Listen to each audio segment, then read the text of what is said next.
Academics have espoused the ideal supply chain as one that integrates firms from where materials are originally sourced to downstream to the final consumer. For a soft drink manufacturer, for instance, this can be from the company that makes the aluminum can to the grocer that sells the soda in can. In such a scenario, the company that mines the bauxite for the aluminum is synchronized with the canning manufacturer, the soft drink beverage firm, the soft drink distributor, and finally the grocer.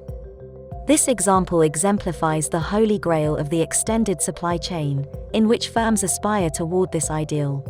The cooperation between firms in an extended supply chain, otherwise known as collaboration, is no longer just another innovative option for businesses. It is a must-have for every supply chain in the increasingly competitive arena of 21st century commerce. Supply chain collaboration has evolved from the simple vendor and customer meetings to that which synchronizes information databases and establishes response protocols, not only between purchasing agents and sales representatives, but also between accounts payable and receivable managers, quality assurance inspectors, and manufacturing personnel, as well as between inbound receiving operators and outbound shippers. Supply chain managers would do well to take note of the following 3 approaches to swiftly get started on collaboration. Fix the internal supply chain.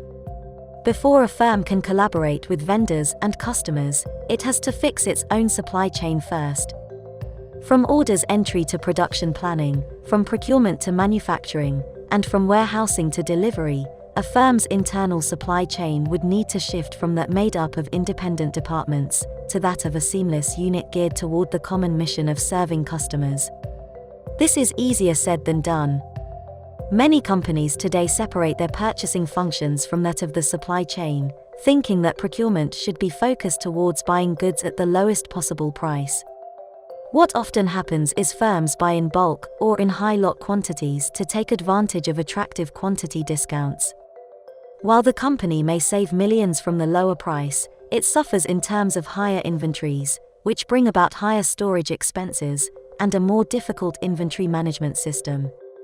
Despite this, firms would stubbornly cling to this bulk buying policy, not realizing the negative impact on working capital and customer satisfaction. Remove the communication roadblocks. Companies unwittingly set up roadblocks to communicating with vendors and customers. Some firms have policies that prohibit managers other than purchasing representatives from dialogue with vendors. Likewise, some firms have rules limiting customer interaction only with salespersons. These restrictions probably came with good intentions, but because of them, collaboration becomes impossible. In order for collaborative partnerships to develop, companies need to establish communication ties not only between purchasers and sellers, but also between managers of other functions from each side, from vendor to firm to customer. It's not just about having financial managers from all parties knowing each other's phone number, but also about having support and visibility between established information systems. Vendors should have a window to a client firm's accounts payable system and know when payments are forthcoming. Likewise, client firms should know schedules of materials deliveries, even if the materials aren't made yet. Firms should know if a customer has enough storage capacity to accept earlier deliveries, and customers should know if newer products are coming soon, so as to manage inventories. Establish response protocols. Communication and information visibility are must-haves in collaboration, but aren't enough if there are no response protocols in place. Large conglomerates pride themselves on the global partnerships they have with suppliers and customers, but all these almost came to naught when natural disasters and political turmoil from 2009 to 2011 rocked the supply of critical materials. The information was there, but no one knew how to respond. Firms learned that what comes with information visibility, response protocols should follow. Small businesses ironically seem to be ahead in this regard. Experienced owners of local hardware stores, for example, keep tabs with major suppliers and order based on availability and trending commodity prices. Supply chain collaboration is a must-have for firms if they want to grow their business into the 21st century.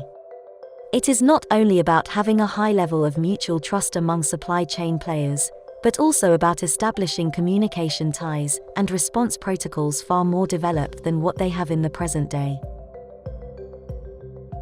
Thank you for watching.